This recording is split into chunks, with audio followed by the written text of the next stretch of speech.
Hello YouTube, it's your friendly Gruppeteer, and I'm back again with the final day in Steven Bomb 2 of 3. Because yes, before I even start talking about the vlog, another Steven Bomb was confirmed, for better or for worse. For me at least for better, but you know, for some people for worse. From July 13th to the 17th, so that's pretty much a month from now. I hope there's new episodes in between that, there probably will be. But the focus of the next Steven Bomb is something called, like, Sandrix.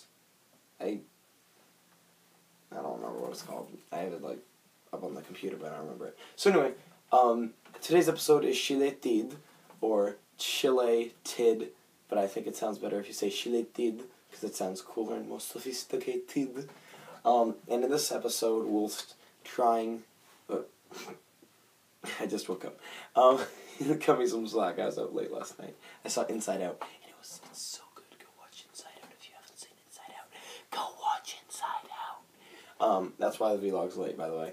So anyway, in the zone. All right. So anyway, while looking at the bottom of the ocean for Lapis and Jasper's malachite, which can I just add? You know I'm super nerdy, right? If you couldn't tell. You know, by all this stuff, I'm a big nerd. So, I have one complaint. Malachite is a copper carbonated hydroxide material. You probably don't know what that means, but the gist of it is it will evaporate or dissolve. Yeah, no, it'll dissolve in water. Would that kill them or something? I don't know. Anyway, that's a nitpick. It's a nitpick. Only like 5 people. Only nerds would just hate against. But anyway, off topic. That is a serious complaint though. Yeah, looking at you. So anyway, they can't find it, and the gems see that Steven's pretty tired, so they go back home to drop him off. And Garnet suggests that Amethyst and Pearl have a slumber party with Steven, but Amethyst likes sleeping, but Pearl doesn't know how to sleep. So Steven tries to teach Pearl how to sleep, but inevitably he falls asleep himself. And he has a dream. He's in some kind of sitcom sort of thing. And he's going to I think he said a big dance. Yeah, like a date or a dance or something with Connie. And he goes to open the door because he thinks Connie's there. But it's Lapis Luigi, and she's a horrifying image of her. It's not like a jump scare, but it's like one of those, like, open the door, and, oh, that's creepy. Like, in that episode of Courage the Cowardly Dog, when, Courage opens the door, and there's that lady on the violin, and then she turns around, and she has, like, a creepy face, that sort of thing. Lapis Luigi's sitting there, and, like, her mouth is overflowing with water, and her eyes are overflowing with water, and, like, everything just, like, goes I think it goes silent. And, like, this big tidal wave comes up from behind, and the lighting's all creepy, and, like, you know, it's a really well-done scene, but it's well done in the sense that it's really creepy. And Steven wakes up, and he tells the gems what he saw, and Pearl doesn't understand what a dream is, or that if it has any relevance, so Steven says that he'll try to go back to sleep, and, he'll see what happens.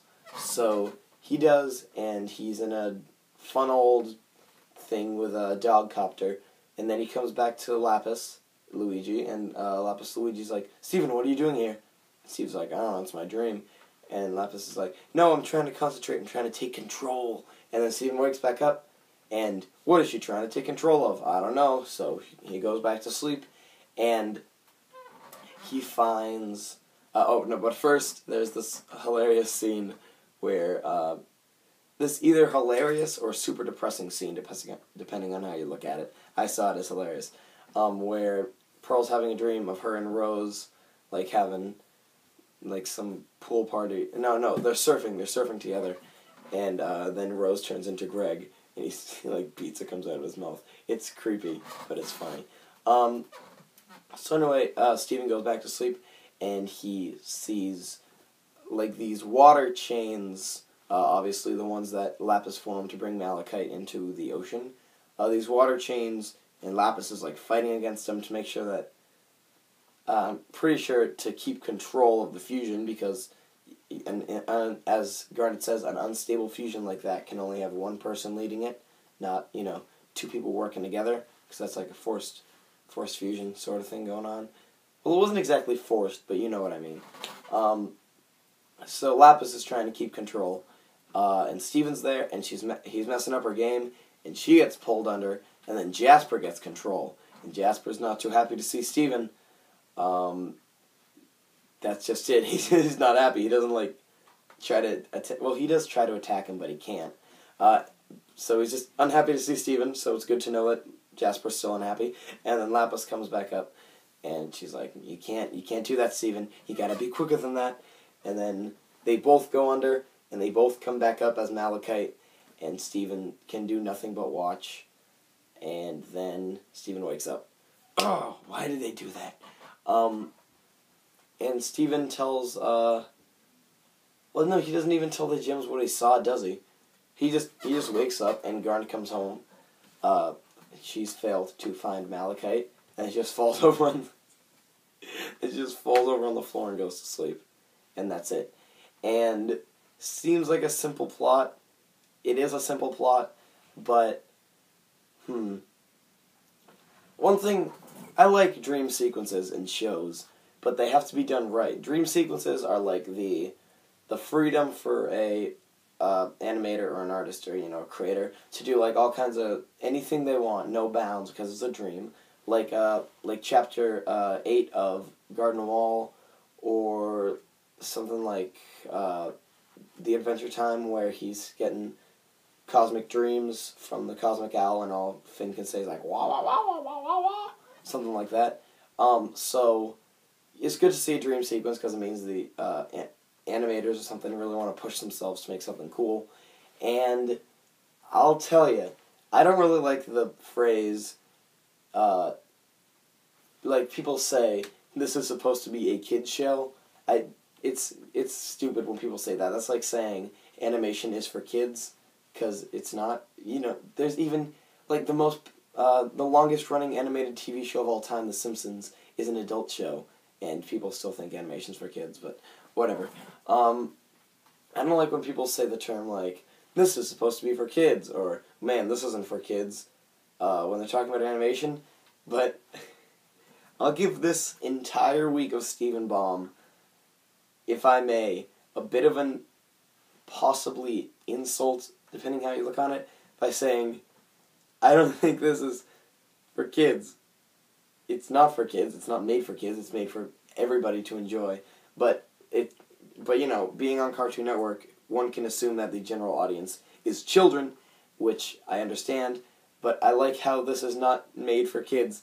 This entire week, with the exception of maybe Crashing Tides, has been, and the Sworn to the Sword, has been disturbing, kind of disturbing imagery, or unsettling situations, or just like, because definitely keeping it together, and Chilie are just episodes with like terrible, horrible, scary, atmospheric imagery that really, really drive the point of, fear home, which they do really well, especially in this episode, when she just opens the door and Lapis is there, and she's just water everywhere. That's a really good scene. That's a really good image, too.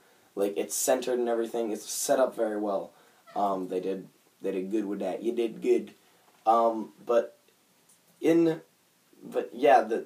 It's just like, this isn't exactly something I'd expect to see in a kid's show, and I like a lot that they're pushing the boundaries like this, because it's not a kid's show.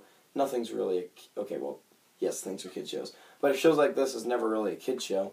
It's you hear cartoonists and animators say all the time, we just make things for us, and we're lucky enough to see that other people think it's funny, and we can see that obviously this is what Rebecca wants. This is what oh wait, no, he doesn't work there anymore. This is what Mark Bennett wants. These are all things that they want to see in like a TV show, and they're lucky enough that other people love it. And surprisingly, as much as other people love Steven Universe, because there are a lot of fans after the first Steven Baum. And I wonder if they saw the first Steven Baum and how much the show exploded after that, and then they made the second one, and how much it exploded after that. And they're like, third one, July 13th, which is the same day that the new Gravity Falls season comes out. I can't wait. I'm not doing vlogs on Gravity Falls, though, because that'll no. So pretty much all around, really good episode. There's some, it's kind of like, there's some really dull parts when he goes in and out of dreams. It's just kind of the same joke over and over again.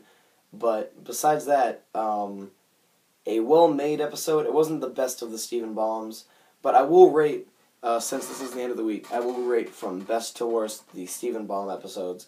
I put the best, Keeping It Together, and then We Need to Talk. Probably then Sworn to the Sword, then Chilie, and the worst is definitely Crashing Skies, Fallen Tides, or whatever that one was. But overall, what a great week it was. Would I say it's better than the first one? It depends what you're looking for, because the first one was a shock, but this one was more of a string of good episodes. Like, this was more of a string of good episodes, but the first one was more of a string going up to a storyline. So I'd have to say this wasn't as good as the first one in terms of episode quality or, you know, just hype overall or a story arc. But it was definitely the second best one we've ever had. So I will definitely see you guys the next one, or whenever the next episode is. So I will see you guys later. Hit that subscribe button, or don't, or that like button, and go check out my Over the Garden Wall parody, because it's really good, and you should go check it out. Woo!